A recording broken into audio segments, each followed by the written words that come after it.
Sveiki, šį kartą bedirbant darbus namie, grįžus po darbo dirbau kaip ir antrą pamainą vakare namie, užsiėmiau tokiais darbais ir bedirbant su temo kieme. Tai vat, žmona išbėgo, sako, reikia dar pafilmuoti, sako, ką čia dirbi toliau su ta savo prieškambario baldais. Tai vat, norėjau jums parodyti, tik biškėčiau čia vat, kaip pjausėt visada, kad žiūrėkit, kad nesumaišytumėt pusių, nenupjautumėt laminuotos pusės.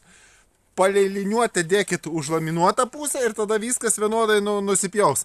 Man ten pasisiaurint, kadangi reikia, tai vat aš visus skydus nusprendžiau siaurint. Tai vat, pjaunat prie liniuotės, dedat nelaminuotą, tai yra laminuota, kad gražiai nusipjautų. Tai vat dabar jums pademonstruosim savo naktinį darbą vakarinį. Tai vat, įsijungsim savo stebuklingas stakles ir staklės čia mano paties irgi susikonstruotos. Tai vat kituose videose galit pažiūrėti, kaip jos yra sukonstruotos. Diena, dabar vakaras, po darbo, skubam, dirbam, toliau, labai atsiliekam. Va, jungiu jungiklį savo.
Tai va, dar norėjau pasakyti, kad prie staklių dirbkit labai atsargiai, nes staklės baudžia, saugokit pirštus, susidėkit akinius. Ir va, čia susipjovėm dabar, mums buvo per plati lentyna, tai va dabar viską vieną išmerą nusipjoviau. Ir žinokit, kada pjaunat, pasistatykit vieną išmerą iš karto, kad nereiktų reguliuoti. Tai va, iki kitų kartų. Iki.